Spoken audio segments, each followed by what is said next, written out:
ideia, então, era falar sobre os impasses do corpo e o laço social possível, certo? Bom, a gente vai trabalhar em cima da noção, então, de corpo, de laço social, falar um pouco sobre impasses e limites. Basicamente, é esse o percurso que a gente vai fazer dentro do período que nos cabe. Então, existe um corpo que deu origem à psicanálise. E esse corpo é o da histérica. Desde o início, o que está em jogo é a tentativa de traduzir algo, de explicar algo. Freud, assim como os demais psiquiatras da época, tentaram abordar o fenômeno histérico a partir do corpo.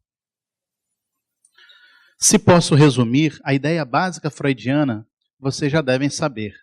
Trata basicamente de que o corpo fala a partir de um sintoma. O sintoma é uma mensagem cifrada do inconsciente. O sintoma satisfaz a pulsão por via indireta. Então, a pulsão alimenta o inconsciente que fala a partir de um sintoma localizado no corpo. Se dizemos que o corpo fala a partir de um sintoma, podemos dar um passo adiante e observarmos o que Freud destacou também no início de sua obra, de que uma ou mais cenas condensam um sentido para a nossa vida. Quem já pôde, ao longo da sua experiência de vida, passar por um tratamento analítico, de inspiração analítica, vai entender o que a gente está falando aqui, quando a gente fala de cenas.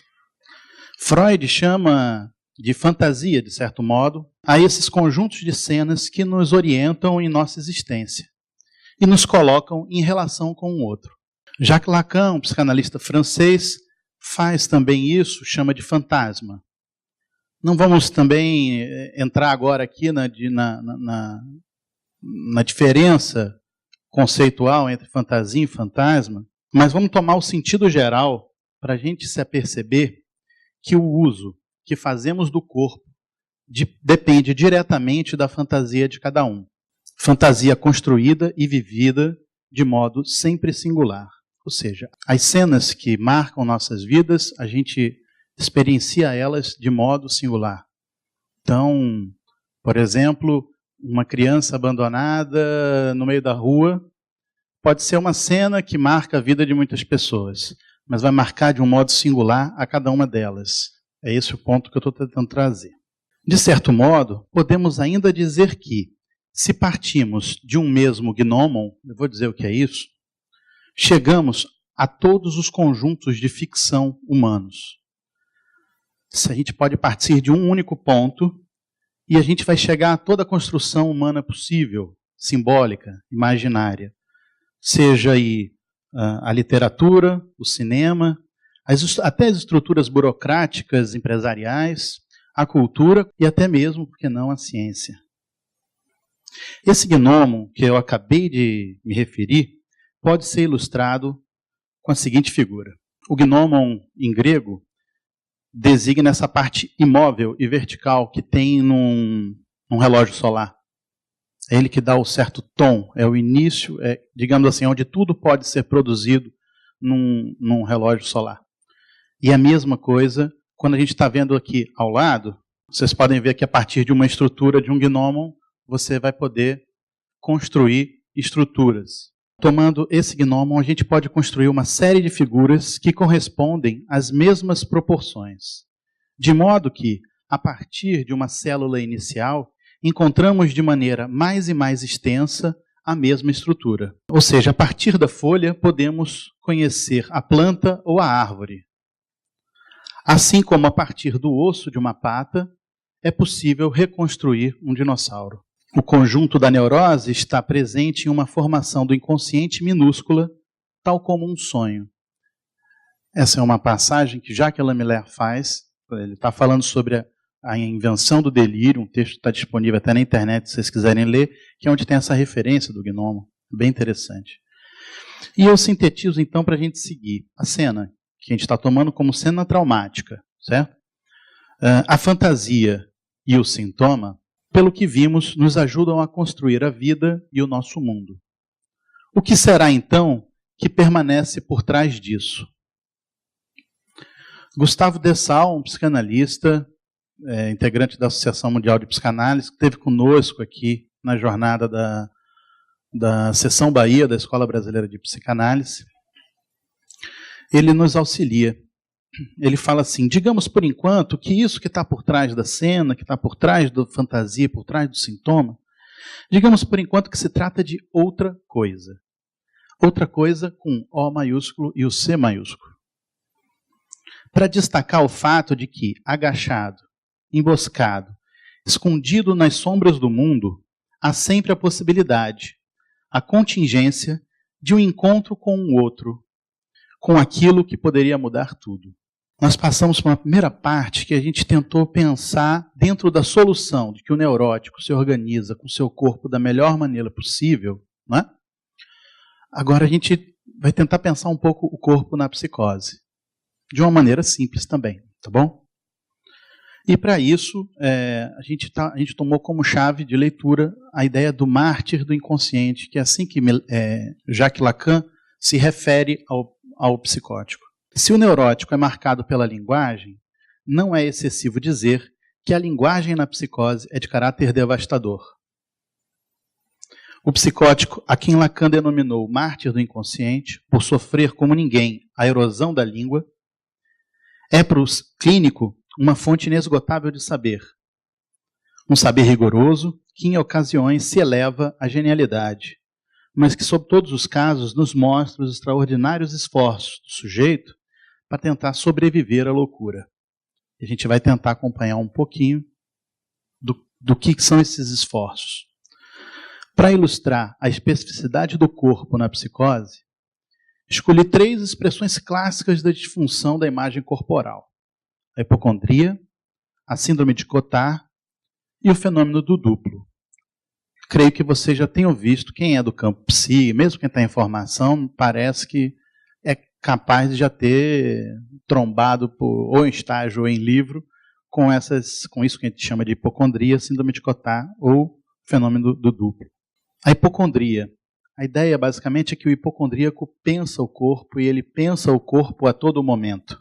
Isso porque ele não pode esquecer que tem esse corpo. O corpo sempre sempre marca a sua presença, não é um corpo silencioso.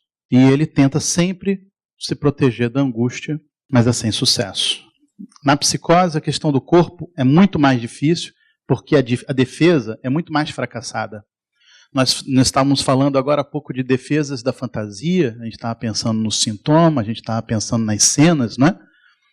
E agora a gente está pensando que do lado da psicose a gente não vai poder contar com essa defesa, vamos ter defesas um pouco mais precárias. Os órgãos, então, como eu disse, não são silenciosos, eles são ruidosos, deslocalizados, fragmentados, mortos, danificados por chips, tomando a ideia de que a saúde é o silêncio dos órgãos, que é uma terminologia, uma frase do René Lerich, um cirurgião francês, que Freud se pautou muito em cima dessa ideia também. Lá na frente, como a gente pensou na histeria, né? Na síndrome de Cotard, trata-se de uma produção delirante sobre uma experiência de corpo muito impactante. Em linhas gerais, o sujeito está convencido de que está morto, ou de que está faltando alguma parte do seu corpo.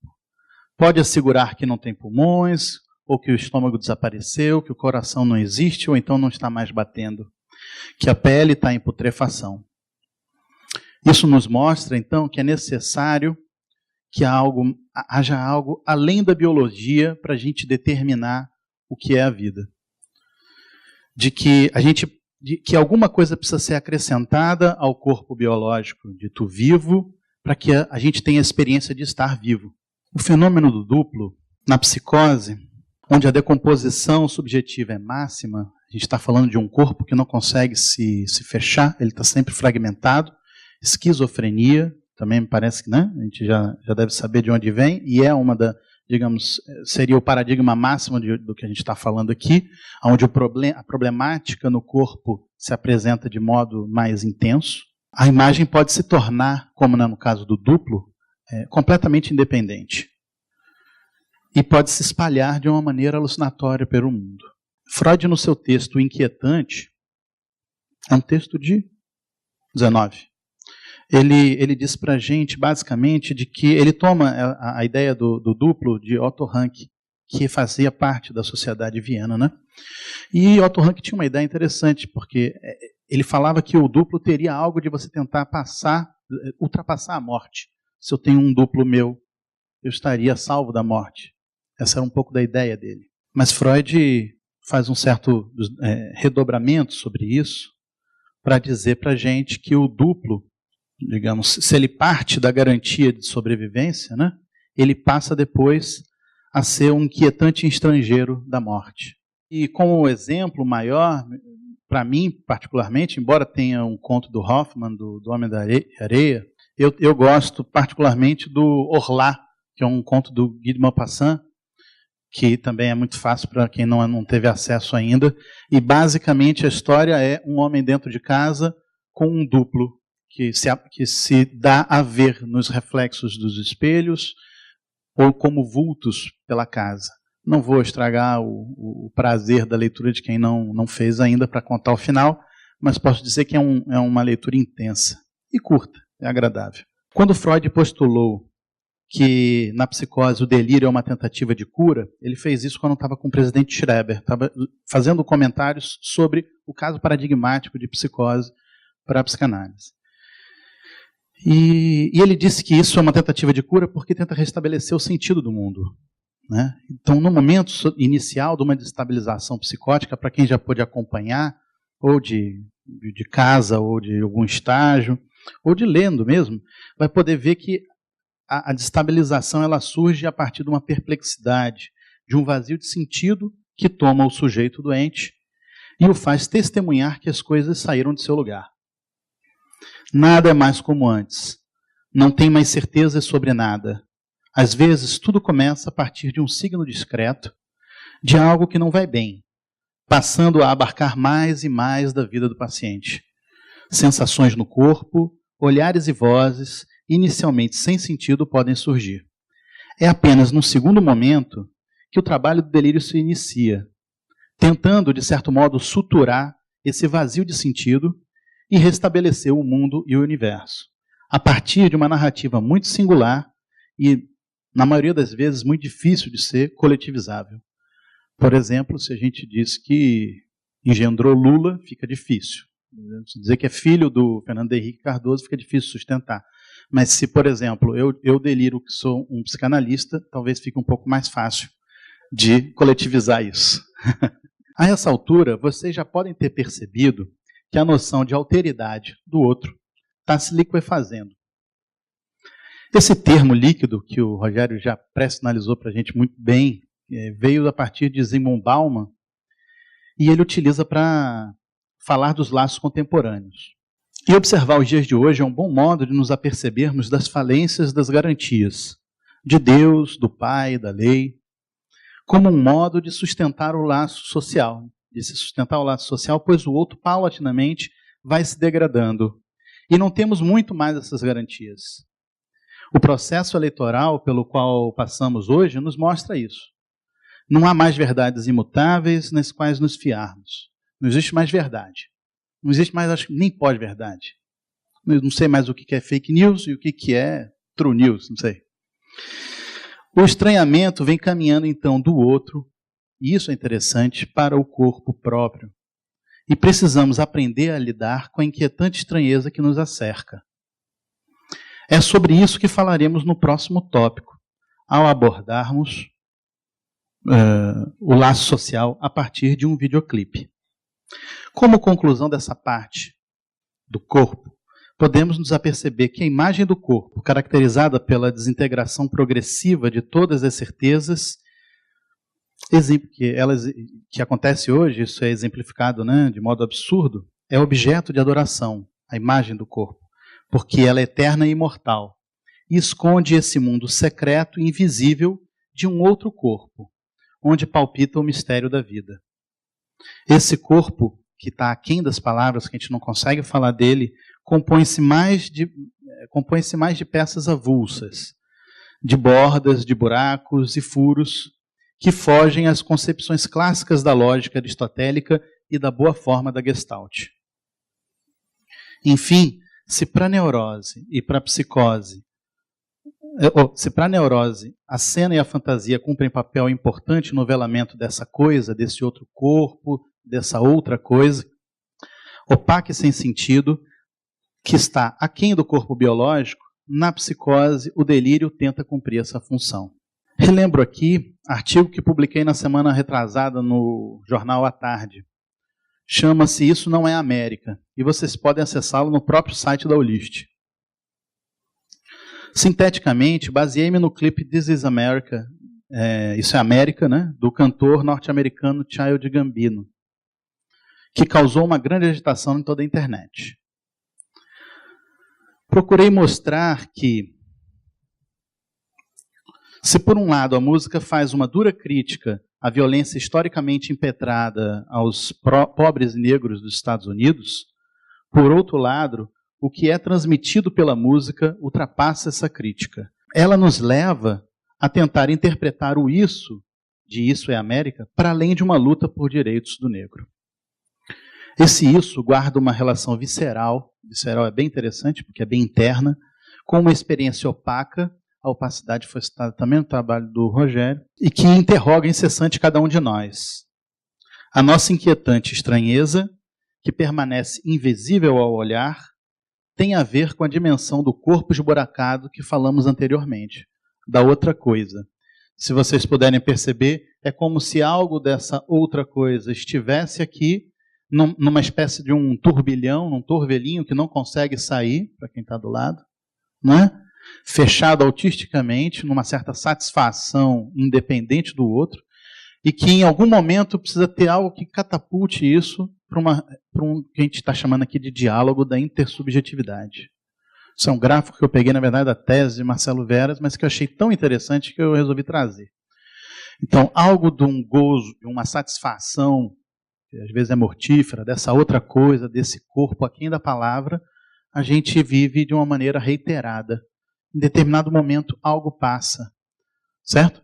É isso que está em jogo, que marca o impasse e os limites para o laço social. A busca de cada espectador ao assistir This Is America é a mesma que move cada um de nós na direção quando a gente procura um psicanalista. Dar sentido às cenas que marcam nossa história e nos fazem ser quem somos.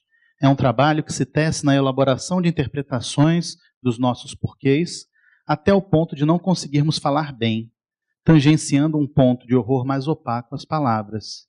Trata-se, enfim, de tentar representar aquilo que é irrepresentável. Nesse preciso ponto reside a importância de sustentarmos um tratamento analítico. Ele é um convite para a gente falar sobre o que não sabemos, mais do que sobre o que sabemos, sobre o que não sabemos.